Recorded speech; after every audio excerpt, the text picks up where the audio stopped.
My name is Dr. Matthew Vasquez. I am an associate professor in the Department of Social Work.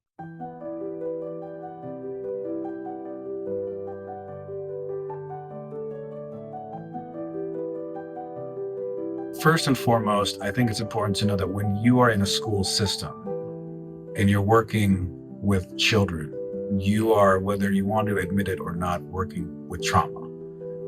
I've always seen that the school is really a reflection of the larger community. And if the larger community has experienced, its own adversity, is under stress, there are families who are struggling, if there's, trauma, abuse, and those things that are happening in the community, then it's coming into the school as well. And so when you acknowledge and recognize that those things are happening in the community and happening with the students and with the children there, then you start to connect the fact that the way that they've been hurt and how their body's responding to it and how they're trying to protect themselves is directly affecting their ability to learn. For example, if you have a child who doesn't know who's going to be at home when they get home, doesn't know whether they're going to be hurt, doesn't know whether they're going to be fed that day, and there's just every single time they go home, it could be pain, it could be chaos. Well, what happens over time is when they come to school, they're sitting in their classroom, and when they should be learning, they're looking at the door. They're looking at, what if somebody comes through the door and they're going to hurt me? What am I going to do? They're checking the windows to see if they could escape from there. They're checking their desk to see what can I use as a weapon. And I know this sounds really extreme, but this is common. This is actually quite common for a fairly large percentage of children throughout the country. And so when we understand that they are devoting a vast majority of their time trying to think about how they can survive in the day, they're not actually retaining the information that is being taught to them. And so that's where trauma-informed care starts to come in. Trauma-informed care is about 100 years of research looking at behavior, stress response systems, the science of trauma, of stress, and how all of that affects your mind, body, emotions, and taking that body of science and creating policies and procedures within the classroom to help those kids who have really struggled be able to learn.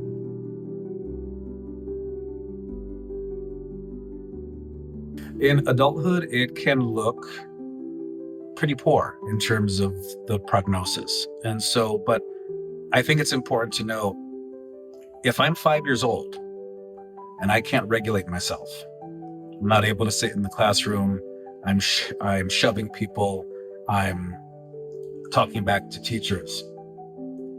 It's easy to frame that from the perspective of, they're 5 years old, they have problems with behavior, let's try to punish them, okay? If that's all coming from a protective response, I need you to stay away, then what happens is, over time, when they turn 10, 12, 15, unless they have understood where they're coming from and why that's happening, the mentality is, you're a bad kid. You just don't want to learn. You're never going to amount to anything. And so it's not just the trauma itself. It's not just the behaviors and the symptoms. It's what society starts to tell them about themselves. So instead of like a 5 or 6 or 7-year-old trying to do better, at about 13, 14, 15 years old, they've gotten enough messaging from the schools that it just isn't worth your time and energy to try.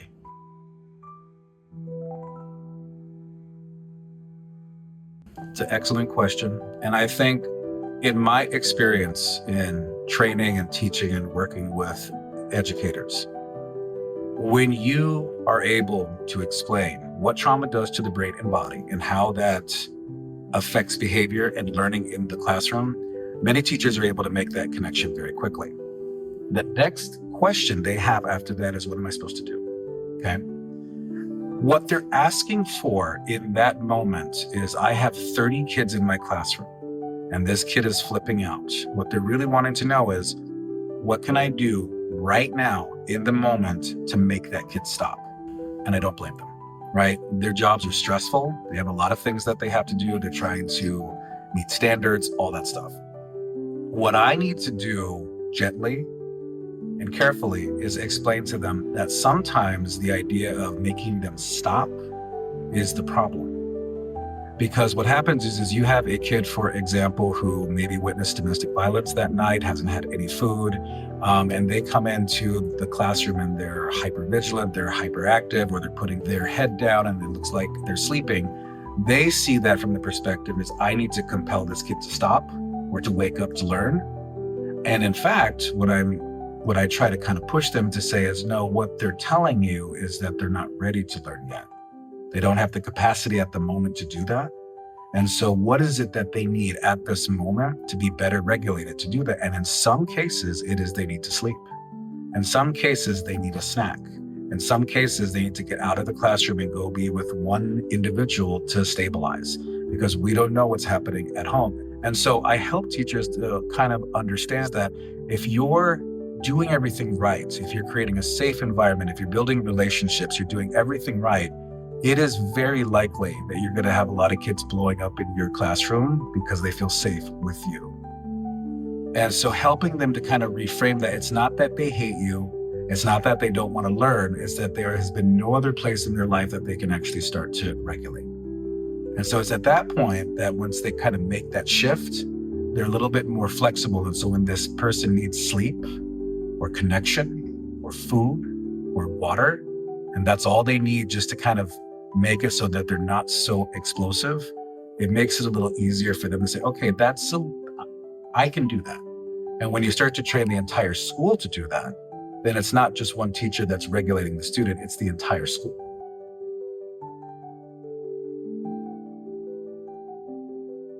When I think of curriculum in a school, oftentimes people will believe or they'll see that as what is the thing that we are teaching students, okay?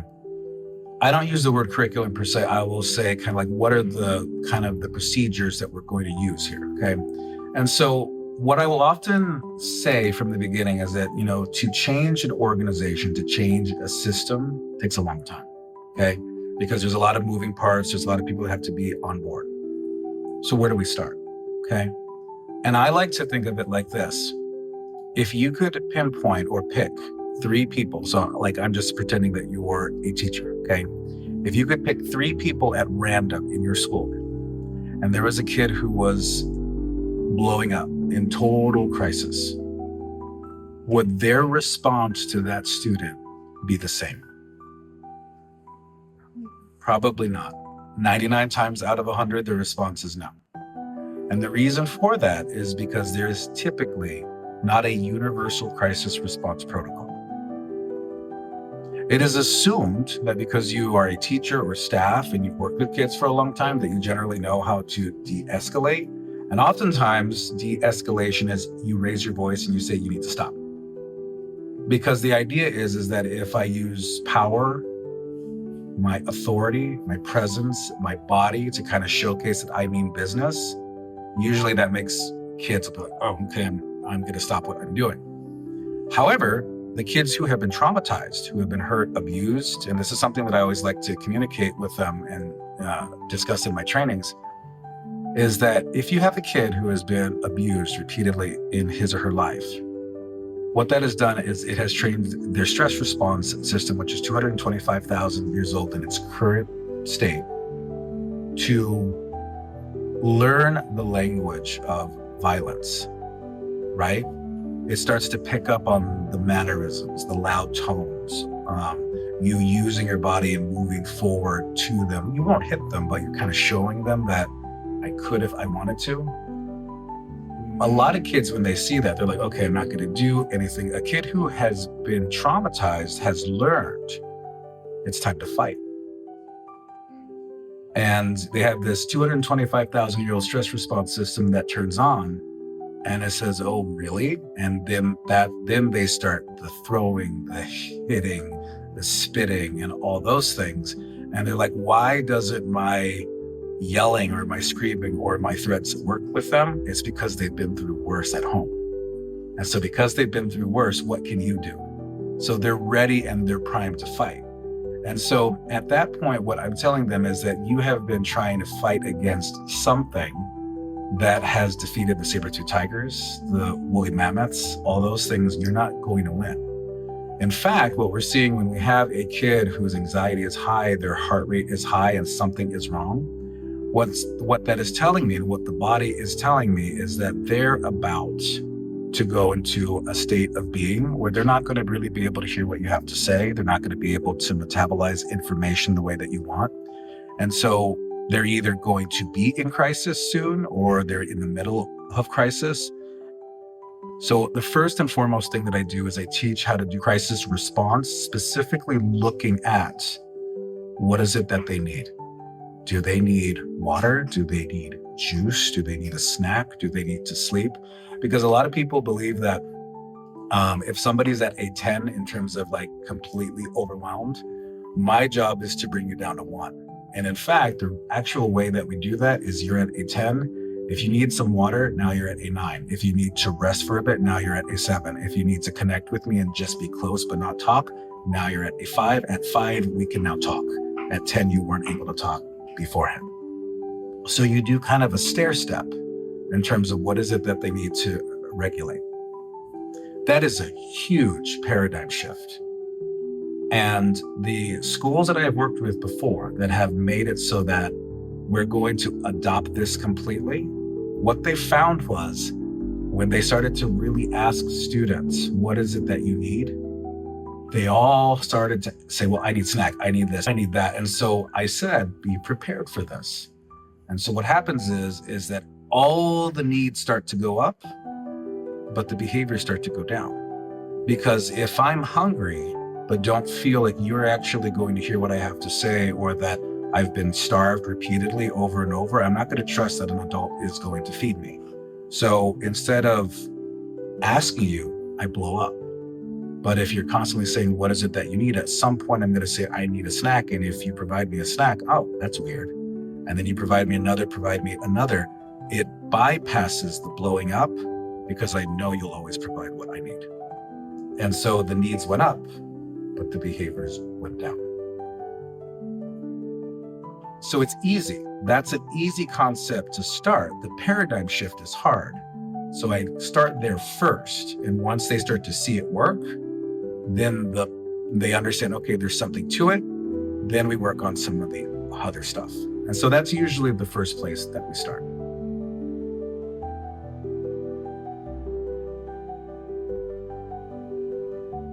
There's a lot. And I could probably spend a half hour on that, but I'm going to give you the one that is the most prevalent. And it has to do with the fact that behavioral change is hard. And what happens is when you have a bunch of students and children from the community, if you have a community that is hurting, you have a bunch of hurting children, okay? Those hurting children are going to project their hurt onto the teachers and the staff.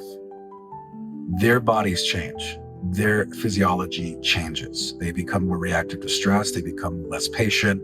They become more irritable because there is a physiological exchange there, but also it is harder for them to fulfill their purpose of teaching. That is the number one thing that allows them to deal with all of that stress. You can have a stressful day, but if you felt like you were able to actually teach that day, that's one of the strongest protective factors that you have. So when over time they feel like they're not able to teach and their physiology is changing, what happens is that if you don't have consistent support, people coming and explaining how to do things, troubleshooting, what ends up happening is that you go back to what was comfortable, but not necessarily effective.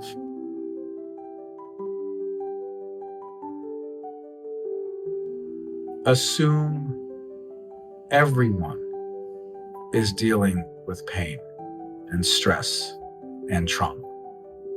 Don't just think to yourself, okay, teach me the trauma principles so that I can identify the children who have been traumatized and just use it for them.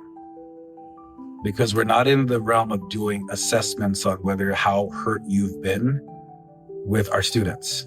It is better just to assume everyone is struggling. Everyone has hard days. Everyone is struggling with pain and things that we can't see or really understand. So give them the benefit of the doubt, even if their behaviors seem super disrespectful.